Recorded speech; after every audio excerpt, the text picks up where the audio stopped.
بسم اللہ الرحمن الرحیم۔ السلام علیکم ورحمۃ اللہ وبرکاتہ۔ ایک کنیز نے کمرے میں داخل ہو کر کہا، وزیر مملکت اسد شیرازی کی چھوٹی بیٹی نگار خانم صاحبزادے کی عیادت کے لیے تشریف لائی ہیں۔ نگار خانم کا نام سن کر سبکتگین چونک اٹھا، پھر اس نے فوراً ہی محمود کے چہرے کی طرف دیکھا، جہاں چند لمحوں کے لیے ایک عجیب سا رنگ نمایاں ہو گیا تھا۔ سبکتگین اپنی جگہ سے اٹھا اور دروازے کی طرف بڑھا۔ اس دوران نگار خانم کمرے میں داخل ہو چکی تھی۔ سبکتگین نے اس کے چہرے کو بھی غور سے دیکھا اور حیرت زدہ رہ گیا۔ نگار خانم کا چہرہ بھی کوئی اور ہی افسانہ سنا رہا تھا۔ سبکتگین کے ذہن میں آندھیاں سی چلنے لگیں اور اسے اپنی نوجوانی کا وہ زمانہ یاد آ گیا جب اسد شیرازی کی بڑی بیٹی ارمغانہ اس کے پیچھے دیوانہ وار پھرا کرتی تھی۔ سبکتگین ایک لمحے کے لیے رکا اور پھر تیزی سے باہر نکل گیا۔ نگار خانم جھکی ہوئی نظروں کے ساتھ آہستہ آہستہ چلتی ہوئی محمود کے بستر کے قریب پہنچی۔ محمود نے غور سے نگار خانم کی طرف دیکھا۔ اس کے جسم میں ہلکی سی لرزش تھی اور چہرے پر جگہ جگہ پسینے کے قطرے نمایاں تھے۔ آپ کیسے ہیں؟ نگار خانم کی مترنم آواز اس طرح ابھری جیسے کسی مطربہ کی مخروطی انگلیوں نے بہت آہستہ سے رباب کے تاروں کو چھیڑ دیا ہو۔ اللہ کا شکر ہے، محمود نے کسی جذباتی تاثر کے بغیر کہا۔ دشمن اپنے منصوبے میں ناکام ہو گئے۔ اللہ آئندہ بھی آپ کے دشمنوں کو اسی طرح مغلوب کرے۔ نگار خانم نے ایک لمحے کے لیے نظریں اٹھا کر محمود کی طرف دیکھا، پھر فوراً ہی بارے حیا سے اس کی پلکیں جھک گئیں۔ میری دعا ہے کہ آپ سب پر غالب رہیں۔ نگار خانم کی نگاہیں کمرے کے فرش پر جمی ہوئی تھیں۔ آپ کے تمام زخم میرے بدن پر اور آپ کی ساری بلائیں میرے سر پر، یہ کہہ کر نگار خانم تیزی سے مڑی اور کمرے سے باہر نکل گئی۔ محمود سوچتا ہی رہ گیا کہ اب تک اس کے کسی عزیز یا ساتھی نے اس انداز میں اپنے جذبات کا اظہار نہیں کیا تھا۔ محمود کو پہلی بار احساس ہوا کہ ابھی کچھ دیر پہلے غزنی کی حسین ترین دوشیزہ اس کی عیادت کے لیے آئی تھی۔ کچھ دن بعد محمود نے غسل صحت کیا۔ اس موقع پر سبکتگین نے غریبوں اور محتاجوں میں صدقات تقسیم کیے اور اس کے ساتھ ہی ایک خاص جشن کا اہتمام بھی کیا۔ اس جشن میں سلطنت غزنی کے تمام امیروں اور سرداروں کو مدعو کیا گیا تھا۔ امیر پری تگین اور اسد شیرازی نے بڑے منافقانہ انداز میں سبکتگین کو اس کے بیٹے کی صحت یابی پر مبارکباد پیش کی تھی۔ ریاکاری کے اس مظاہرے کو دیکھ کر سبکتگین کے دل و دماغ میں طوفان سے اٹھ رہے تھے، مگر مستحتاً اس نے دونوں کا شکریہ ادا کیا اور پوری تقریب کے دوران اپنے ہونٹوں پر مصنوعی مسکراہٹ سجائے رہا۔ اس روز نگار خانم بہت خوش نظر آ رہی تھی۔ جب محمود کو نظر اتارنے کے لیے حرم سرا میں بلایا گیا تو سب سے پہلے نگار خانم نے آگے بڑھ کر اپنے والہانہ انداز میں محمود کو اس جشن صحت پر مبارکباد پیش کی۔ جواب میں محمود نے بھی ایک خاص انداز سے نگار خانم کا شکریہ ادا کیا۔ اس وقت غزنی کی ملکہ کی حیثیت سے ارمغانہ شیرازی بھی تقریب میں موجود تھی۔ اس نے اپنی چھوٹی بہن کی اس حرکت کو بہت حیرت اور غور سے دیکھا۔ پھر ارمغانہ کے ذہن میں گرد و غبار کے بگولے سے اٹھنے لگے۔ اس رات ارمغانہ اپنے باپ اسد شیرازی سے ملی اور پورا واقعہ بیان کرتے ہوئے بولی، بابا جان، میں نگار خانم کی اس حرکت کو برداشت نہیں کروں گی۔ اسد شیرازی بہت دیر تک خاموش بیٹھا رہا۔ اس کے چہرے پر مختلف رنگ ابھر ابھر کر ڈوب رہے تھے۔ پھر وہ آہستہ آہستہ کہنے لگا، آخر کیوں؟ اس لیے کہ میں غزنی کی ملکہ ہوں اور نگار خانم میری چھوٹی بہن ہے۔ اس حوالے سے مجھے یہ بات قطعاً پسند نہیں کہ میرے خون میں ایک غلام زادے کی محبت موجزن ہو۔ ارمغانہ کے ہونٹوں سے نفرت کی چنگاریاں برس رہی تھی۔ اسد شیرازی بڑی خباثت کے ساتھ مسکرایا، میری جذباتی بیٹی، مملکت غزنی کی مغرور ملکہ، تم یہ بات بھول گئیں کہ محمود اسی غلام کا بیٹا ہے جس کی محبت میں تم خود بھی گرفتار ہو چکی ہو۔ میری محبت تو آپ کے منصوبے کا ایک حصہ تھی، ارمغانہ نے انتہائی تند و تیز لہجے میں کہا۔ تو پھر نگار خانم کی محبت بھی میرے نئے منصوبے کا حصہ بن جائے گی۔ اسد شیرازی کی آنکھوں میں فتنہ اور شرارت کا نیا عکس ابھرنے لگا تھا۔ میں تمہارا شکر گزار ہوں کہ تم نے بر وقت مجھے اس حادثے کی خبر دے دی۔ اب میری تمام مشکلیں آسان ہو جائیں گی۔ وہ کام جو میرے شاطر جاسوس نہ کر سکے، اب اسی کام کو نگار خانم نہایت خوش اسلوبی سے انجام دے گی۔ یہ کہہ کر اسد شیرازی نے ارمغانہ کے سامنے اپنے نئے منصوبے کی تفصیلات ظاہر کر دیں۔ وہ منصوبہ جس نے کچھ دیر پہلے اس کے تقریب کار ذہن میں جنم لیا تھا۔ بابا جان، ارمغانہ کے ہونٹوں سے ایک پرمسرت آواز ابھری، بے شک آپ بہت دور کی سوچتے ہیں۔ اہرمن ہمیشہ آپ کا سایہ ہمارے سروں پر قائم رکھے۔ سبکتگین کو شکار کا بہت شوق تھا۔ محمود کے صحتیاب ہوتے ہی ایک دن وہ شکار کے لیے نکل کھڑا ہوا۔ سبکتگین کا نائب اعتماد الدین اکثر اس کے ساتھ شکار کھیلتا تھا۔ اس بار بھی اس نے اعتماد الدین اور چند سپاہیوں کو ساتھ لے کر جنگل کا رخ کیا۔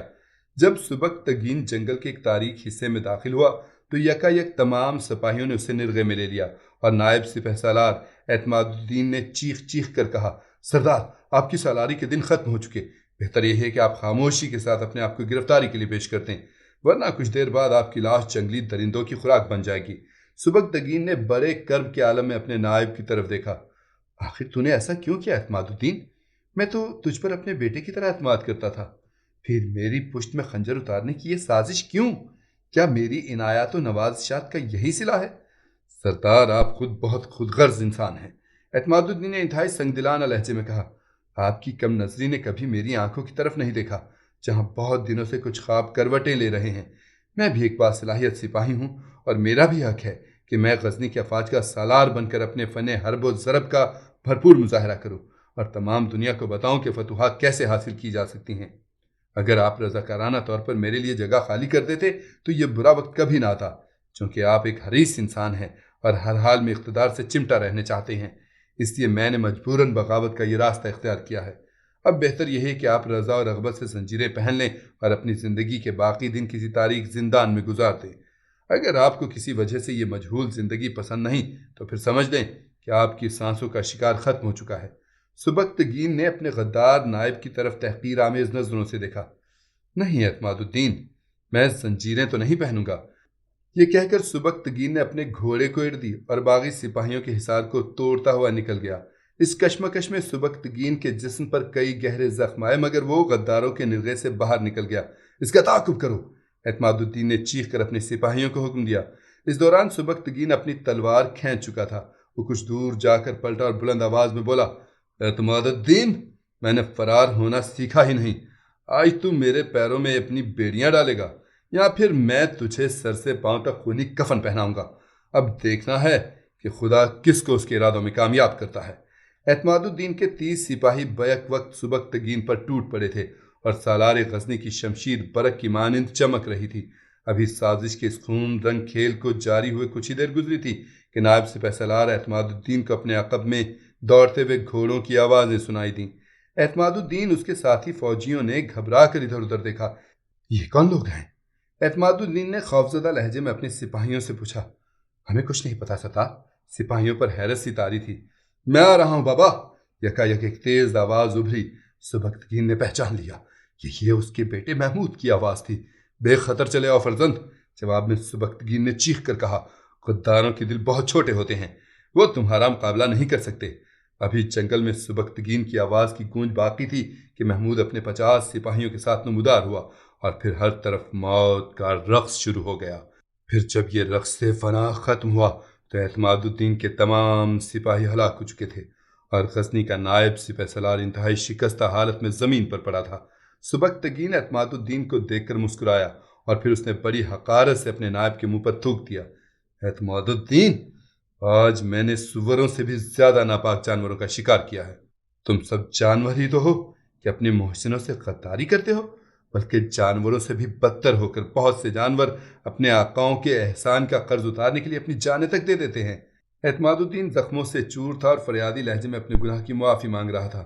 سردار، میں مجبور تھا، اگر ایسا نہ کرتا تو امیر پری تگین کا زہر آلود خنجر میری شہرہ کاٹ دیتا۔ سبکتگین نے حیرت سے اپنے نائب کی طرف دیکھا اور پھر آگے بڑھ کر محمود کو گلے سے لگا لیا۔ فرزند، تم یہاں کیسے پہنچے؟ سبکتگین کی آنکھوں سے آنسو جاری تھے اور بار بار محمود کی پیشانی کو بوسے دے رہا تھا۔ حرم سرا کی بغاوت کے بعد میرا ذہن مختلف اندیشوں سے بھر گیا ہے، محمود باپ کے سینے پر سر رکھے ہوئے کہہ رہا تھا۔ اب میں اپنے سائے سے بھی ہوشیار رہتا ہوں۔ یہی وجہ تھی کہ جب آپ شکار کے لیے روانہ ہوئے تو مجھے وسوسوں نے گھیر لیا اور پھر میں بھی اپنے سپاہیوں کے ہمراہ محل سے نکل کھڑا ہوا۔ اس کے بعد میں نے ایک مخصوص فاصلے کے ساتھ آپ کا تعاقب جاری رکھا۔ پھر میری آنکھوں نے وہ منظر دیکھ لیا کہ لوگ کس طرح اپنے محسنوں کے اعتماد کا خون کرتے ہیں۔ مجھے آپ تک پہنچنے میں دیر ہو گئی بابا، محمود نے سر اٹھایا اور باپ کے زخموں کو چھوتے ہوئے کہا۔ یہ سب کچھ میری کوتاہی کے سبب ہوا بابا، میں آپ سے بہت شرمندہ ہوں۔ محمود کی آنکھوں میں آنسو لرز رہے تھے۔ نہیں فرزند، سبکتگین نے دونوں ہاتھوں کے درمیان محمود کا چہرہ لیتے ہوئے کہا، تم نے 2 بار مجھ پر قربان ہونے کی کوشش کی، فرشناسی کی اس سے بہتر مثال اور کیا ہوگی؟ کاش کبھی یوں ہو کہ تمہارا بابا تم پر قربان ہو جائے۔ بابا، محمود نے شکایت کے لہجے میں کہا۔ اس کی آواز سے شدید اذیت کا اظہار ہو رہا تھا۔ آپ ایسی دعا نہ کیجیے کہ جس کے قبول ہونے کے بعد آپ کا یہ بیٹا ہمیشہ اپنی زندگی سے شرمندہ رہے۔ مرحبا محمود، تم نے فرزندی کا حق ادا کر دیا۔ سبکتگین نے اپنے بیٹے کی پیشانی پر ایک اور بوسہ دیا، پھر زخمی اعتماد الدین کو لے کر محل کی طرف روانہ ہو گیا۔ اسی رات غزنی کے تمام امراء ایک خفیہ نشست میں شریک ہوئے۔ سبکتگین نے ان امراء کو دونوں بغاوتوں کا تفصیلی حال سناتے ہوئے کہا، میں سازشوں کی زہریلی فضا میں زیادہ دیر تک اپنے فرائض انجام نہیں دے سکتا۔ اگر آپ حضرات مجھے پسند نہیں کرتے تو میں اپنے بیوی بچوں کو لے کر غزنی کی سرحدوں سے بہت دور چلا جاتا ہوں۔ سبکتگین کی طرح دوسرے امراء بھی امیر پری تگین کی فتنہ انگیزیوں سے پریشان تھے۔ وہ کسی بھی امیر کو عزت و احترام کی نظروں سے نہیں دیکھتا تھا۔ نتیجتاً غزنی کا ہر بااثر انسان اس سے نالاں تھا۔ پھر طویل مشوروں کے بعد نصف شب کے قریب امیر پری تگین کی حکومت کا تختہ الٹ دیا گیا۔ اس وقت وہ شراب کے نشے میں بدمست تھا اور گہری نیند سویا ہوا تھا۔ جب پری تگین کو زنجیریں پہنا کر زندان کی طرف لے جایا جا رہا تھا تو وہ لڑکھڑاتی آواز میں کہہ رہا تھا، بے ادبو، تم اپنے امیر کو اس طرح کہاں لیے جا رہے ہو؟